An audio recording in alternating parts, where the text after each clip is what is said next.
हर दीन और हर दुनिया अपने आप में खास होती है। दुनिया में हर किसी की अपनी दुनिया है। एक दुनिया में हो सकता है हम पैदा हो रहे हैं और एक ही समय बाद मर रहे हैं। इस दुनिया में हर कोई जीता या मर जाता है। दुनिया में जीना और मारना सच है, लेकिन ये एक दुनिया की बात है। इस दुनिया का नाम पृथ्वी है और हमारा ब्रह्मांड एक ऐसा यूनिवर्स है जिसमें जो कोई आता है उसका जाना तय है। इसका मतलब आपने समझा बहुत सरल है कि इस ब्रह्मांड के कुछ नियम हैं।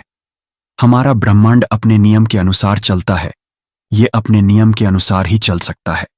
प्रकाश की गति इस यूनिवर्स में सबसे तेज है, तो इसका क्या मतलब है कि कोई भी वस्तु प्रकाश की गति से तेज नहीं जा सकती है। ये एक अटल सत्य है जो कि केवल एक ब्रह्मांड के लिए सत्य है। तो क्या ऐसे ब्रह्मांड भी संभव जहां कुछ अलग नियम हो? दर्शन फिलॉसफी के संदर्भ में ओमनिवर्स का अर्थ होता है जो कुछ भी अस्तित्व में है, था, हो सकता है या जिसकी कल्पना की जा सकती है, उन सभी संभावित वास्तविकताओं का समग्र समूह। दर्शन शास्त्र का एक महत्वपूर्ण प्रश्न है, अस्तित्व की अंतिम सीमा क्या है? जब हम किसी वस्तु का कारण खोजते हैं तो हम उसके पीछे दूसरी वस्तु तक पहुंचते हैं, फिर उसके पीछे तीसरी। लेकिन क्या यह श्रृंखला अनंत है या कहीं कोई अंतिम आधार है? ओमनिवर्स की अवधारणा इसी अंतिम आधार की खोज का एक बौद्धिक प्रयास है। यह कोई वैज्ञानिक उपकरण नहीं, बल्कि एक दार्शनिक विचार है जो हमें अस्तित्व की सीमाओं पर सोचने के लिए प्रेरित करता है। क्या ओमनिवर्स विज्ञान है?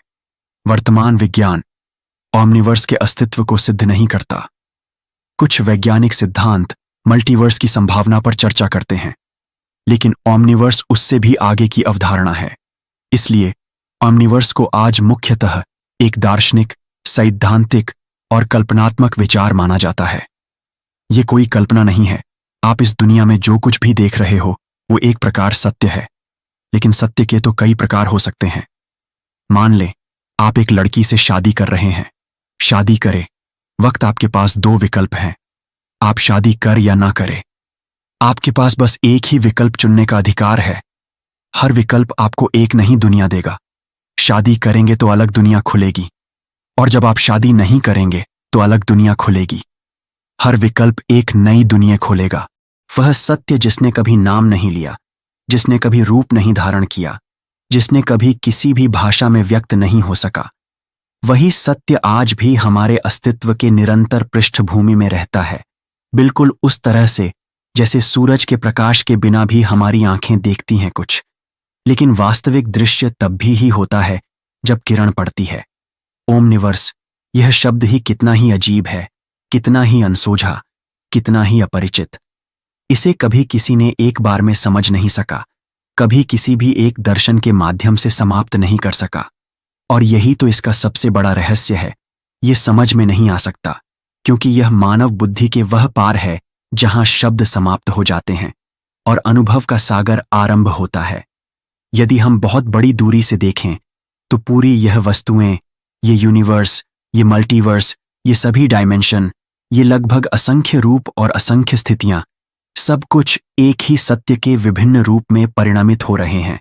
एक ही अद्वितीय सत्ता के अनगिनत मुख जो कभी खुलते हैं, कभी बंद, कभी एक में दूसरे में विलीन, कभी एक से भिन्न प्रतीत होते हैं। अगर हम भारतीय दर्शन की गहराइयों में जाएं तो वेदांत के अनुसार ब्रह्म ही वह सत्य है जिसमें सब कुछ है और जिसमें सब कुछ विलीन है। ब्रह्म नित्य, शाश्वत, अपरिमेय, अविनाशी है। लेकिन यदि हम इस ब्रह्म की कल्पना को और आगे बढ़ाएं, यदि हम पूछें कि इस ब्रह्म में कितने ब्रह्म हैं, क्या यह एकमात्र ब्रह्म है या यह ब्रह्म का एक समूह है, यहीं पर ओमनिवर्स का सिद्धांत खड़ा होता है। वह सर्वव्यापी पारमार्थिक सत्ता जिसमें गिनती के असंख्य ब्रह्मांड असंख्य रूपों में फैले हुए हैं। प्रत्येक ब्रह्मांड में अपने अपने नियम, अपनी अपनी कला, अपने अपने जीव हैं, और फिर भी सभी एक ही मूल सत्ता के अंश हैं। यह कल्पना करना कठिन है कि एक ही सत्ता के अंश कैसे इतने भिन्न रूप धारण कर सकते हैं। जैसे एक ही पानी की बूंदें कैसे बादल में भी बढ़ सकती हैं, नदी में भी बह सकती हैं, समुद्र में भी विलीन हो सकती हैं, बर्फ में भी जम सकती है और भूंगे के शरीर में भी समा सकती हैं, और फिर भी वह पानी ही है। ठीक उसी प्रकार से ये सभी यूनिवर्स एक ही सत्य के अनेक रूप हैं। जब हम इस ओमनिवर्स की कल्पना करते हैं तो हमारी कल्पना का जाल इतना बड़ा हो जाता है कि हमारे दिमाग के द्वारा गणना की जा सकने वाली कोई भी मापदंड इससे बाहर रह जाते हैं। हमें गणना करने की आदत हो गई है। हम गिनती करते हैं, मापते हैं, सीमा निर्धारित करते हैं, परिभाषा देते हैं, लेकिन ओमनिवर्स में कोई सीमा नहीं है, कोई सीमांकन नहीं है, कोई परिभाषा पूरी नहीं होती। यह अपरिमेय है, यह अनंत है, यह अगम्य है, और यही तो इसकी महानता है।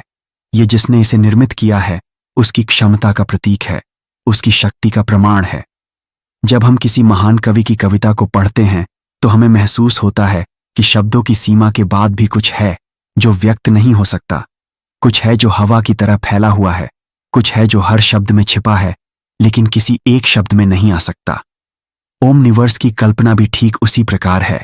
यह वह सागर है जिसमें हर एक बूंद एक यूनिवर्स है, हर एक लहर एक मल्टीवर्स है, और पूरे सागर का पानी एक ही है।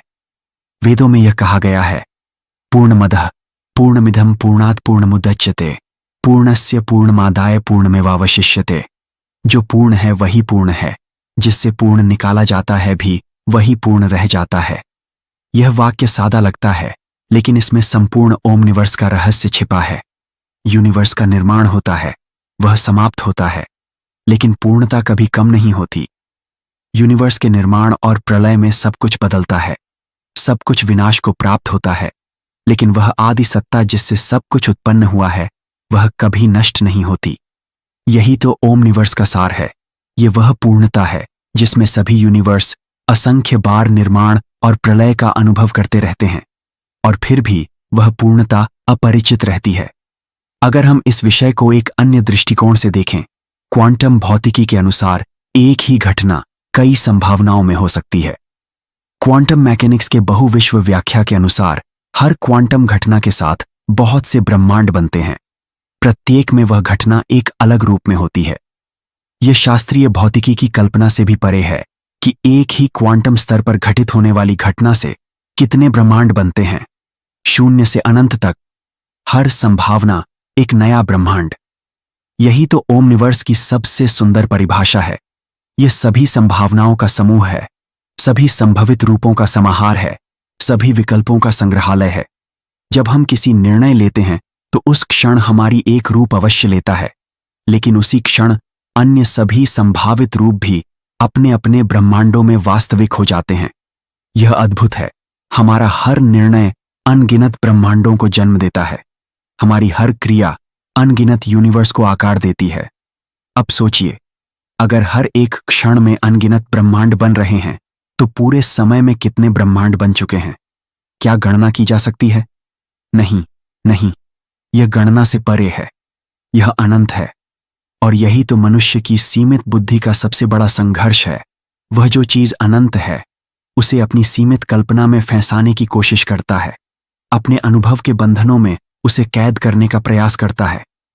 लेकिन ओमनिवर्स ऐसी चीज है जिसे कोई बंधन में नहीं बांध सकता, कोई कैद में नहीं रख सकता।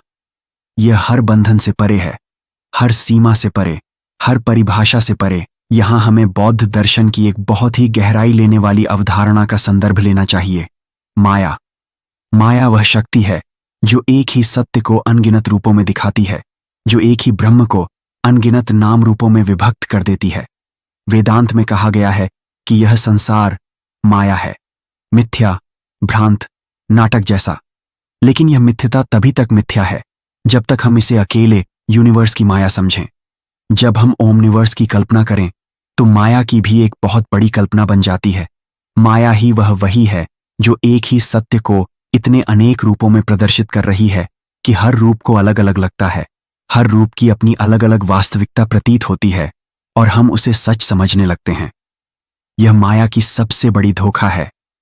यह हमें यह दिखाती है कि हर यूनिवर्स अलग है, हर मल्टीवर्स अलग है, हर डायमेंशन अलग है, हर ब्रह्मांड अपने अपने नियमों का पालन करता है, लेकिन वास्तव में सभी एक ही सत्य के रूप हैं, सभी एक ही नाटक के अनेक दृश्य हैं। अब तक हमने सच को बहुत शारीरिक रूप में देखा, ब्रह्मांड, यूनिवर्स, मल्टीवर्स, डायमेंशन। लेकिन सच कोई शारीरिक नहीं है, सच कोई स्थान नहीं है, कोई समय नहीं है, कोई आकार नहीं है।